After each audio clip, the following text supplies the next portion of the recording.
Benvinguts a Psiqueto.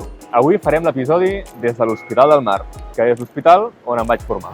Aquí vaig decidir que després m'especialitzaria en psiquiatria. Vaig conèixer una pacient que tenia esquizofrènia i tenia el discurs molt desorganitzat.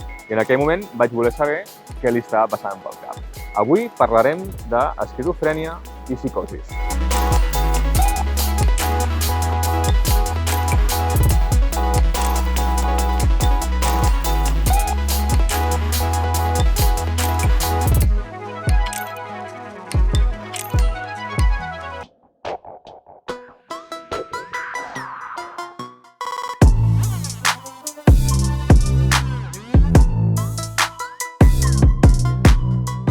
Els trastorns psicòtics són tots aquells que impliquen símptomes que ens allunyen de la interpretació o de la percepció adequada de la realitat. L'esquizofrènia, encara que no és l'únic trastorn d'aquest grup, sí que és segurament el més conegut i definitivament el més freqüent. La paraula esquizofrènia està dividida en dos components, schizein i phren, en referència a dividir, separar ment o ànima, perquè ja podeu veure que estem davant d'un dels trastorns més greus que ens podem trobar a l'àmbit de la psiquiatria, en el qual hi ha una ruptura de la comprovació de la realitat. Globalment, és un trastorn que es caracteritza per 3 fases, encara que aquestes es poden anar intercanviant entre elles. Veiem-les cronològicament. La primera es diu trema i normalment apareix durant l'adolescència. És un període en el qual la persona afectada té petits canvis en la percepció de la realitat, molt sutil, i això pot provocar símptomes d'ansietat, símptomes d'estat d'ànim, conductes diferents de les habituals i desconfiança cap a les persones. En conjunt, pot ser que tots aquests símptomes provoquin una davallada en el rendiment d'aquesta persona a nivell personal,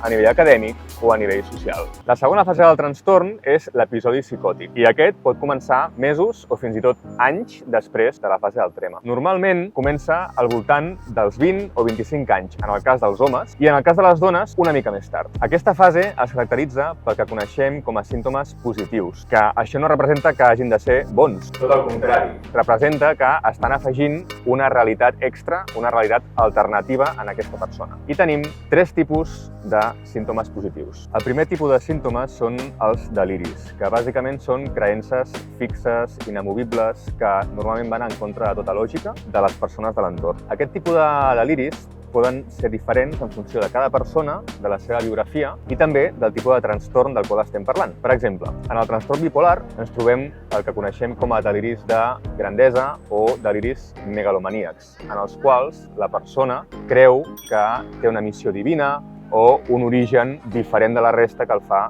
col·locar-se en un pla superior. En l'esquizofrènia, normalment parlem d'un altre tipus de deliris, que són els deliris de tipus paranoide. En aquest tipus de deliris, la persona se sent observada, vigilada, perjudicada i a vegades fins i tot perseguida. Així, és típic que en la nostra època, en la qual ens relacionem contínuament amb dispositius electrònics, aquesta persona busqui càmeres o dispositius de gravació o micròfons a casa o als llocs allà on va. El que ens dona el signe d'alarma en aquests casos, el que ens permet diagnosticar o identificar un deliri, és que la relació lògica entre causa i conseqüència normalment està trencada. Això significa que, per exemple, una persona pot sospitar que algú la intenta enverinar o que l'està gravant al veure un moble amb una diferent posició o, per exemple, que hi ha una làmpara o un electrodomèstic que no s'encén. D'aquesta manera, veiem que no hi ha una relació lògica consistent amb el que la persona explica. El segon tipus de símptomes són les al·lucinacions. Aquestes, en l'esquizofrènia, normalment són de tipus auditiu i poden consistir en sons, el que anomenem al·lucinacions simples, o fins i tot en veus que es dirigeixen a la persona, el que anomenem al·lucinacions complexes. En canvi, les al·lucinacions de tipus visual són bastant estranyes i ens estan informant de que pot haver-hi alguna cosa més enllà de l'esquizofrènia. A vegades també ens trobem al·lucinacions de tipus gustatiu, tàctil o fins i tot per olfacte. El tercer tipus de símptoma és el que diem desorganització. Aquesta és una alteració en la manera de comportar-se o d'expressar-se de la persona afectada. En primer lloc, pot ser que s'alteri l'expressió, el discurs de la persona. Això significa que les paraules perden la connexió lògica, la coherència gramatical entre elles. I això acaba desembocant en el que coneixem com a amanida de paraules. A nivell de conducta, aquesta també pot semblar alterada i que sembla que no s'entén des de fora, que perd la lògica externa. Un exemple podria ser la persona que comença a amagar menjar a sota del llit. Per què pot fer això? A vegades passa perquè aquesta persona pot pensar que la família està intentant enverinar el menjar i per això simplement el descarta i el guarda sota el llit. Els episodis psicòtics es poden anar repetint un darrere l'altre si no es tracten bé. Però en l'esquizofrènia el que ens preocupa i el que és més típic d'aquest trastorn són el que diem símptomes negatius. Els símptomes negatius són el que al final ens limitarà la vida de la persona. I es diuen així perquè impliquen una funció de menys, algo que ens està restant el funcionament del cervell d'aquesta persona. Alguns termes relacionats amb aquests símptomes negatius són apatia, abúlia, anhedònia, aplanament de l'estat d'ànim, falta de sociabilitat, entre d'altres. I això ve a dir que aquesta persona tindrà menys energia, menys motivació, experimentarà menys plaer a l'hora de relacionar-se amb els altres o de fer activitats que abans, per exemple, li podien agradar. Els símptomes cognitius són semblants i diferents a la vegada. Normalment impliquen que la velocitat del pensament és una mica més baixa, que hi ha dificultats a l'hora de concentrar-se i també pot implicar una dificultat a l'hora de planificar algunes tasques complexes, com per exemple una escapada de cap de setmana, portar les finances de casa o sobretot a l'hora de mantenir un treball determinat. Els símptomes cognitius i els símptomes negatius en conjunt poden fer semblar a la persona afectada embotada o aplanada a nivell emocional i a nivell cognitiu. I això a vegades pot confondre's amb una demència. I és que anteriorment es coneixia l'esquizofrènia com a demència precoç. Finalment, cal comentar una de les característiques més importants de l'esquizofrènia, que és la baixa consciència de malaltia. Per a aquests pacients, les al·lucinacions i els deliris són ben reals, i això molts cops és un problema per l'entorn i també perquè segueixin el tractament. Una última consideració que és molt important és que els símptomes psicòtics no sempre són propis i exclusius de l'esquizofrènia, sinó que poden aparèixer en altres trastorns. Alguns d'ells són les encefalitis, les demències, en el cas de que es consumeixi alguna substància tòxica, com la cocaïna, entre d'altres. En totes elles hi ha una disfunció dels circuits neuronals que funcionen amb dopamina. I en concret, a l'esquizofrènia hi ha dos circuits afectats. El primer és el circuit mesolímbic, en el qual la dopamina està hiperactivada, està funcionant de més i ens produeix uns símptomes positius. El segon circuit afectat és el circuit mesocortical.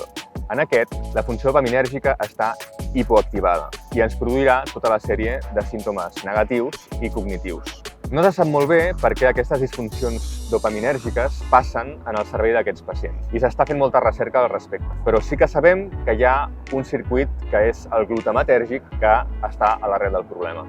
Un trastorn complex com l'esquizofrènia també requereix un tractament complex i aquest es basa en coses com el suport ocupacional, com la psicoteràpia o com els fàrmacs. Aquests últims són molt importants i són del grup dels antipsicòtics. Els antipsicòtics són unes molècules que venen a restablir el balanç de dopamina del nostre cervell. Alguns d'ells són l'olanzapina, la paliperidona, l'haloperidol o la risperidona.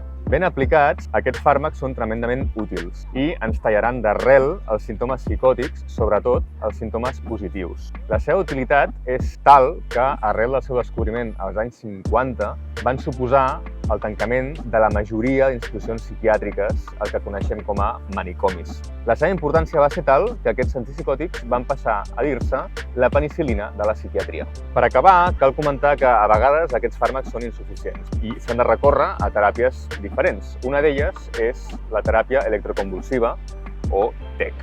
Es tracta d'una teràpia que avui dia encara té una mica de mala premsa, però això afortunadament està canviant. És una teràpia segura i sense efectes secundaris rellevants. Avui dia s'aplica amb una intensitat i una freqüència mínima necessàries perquè faci el seu efecte.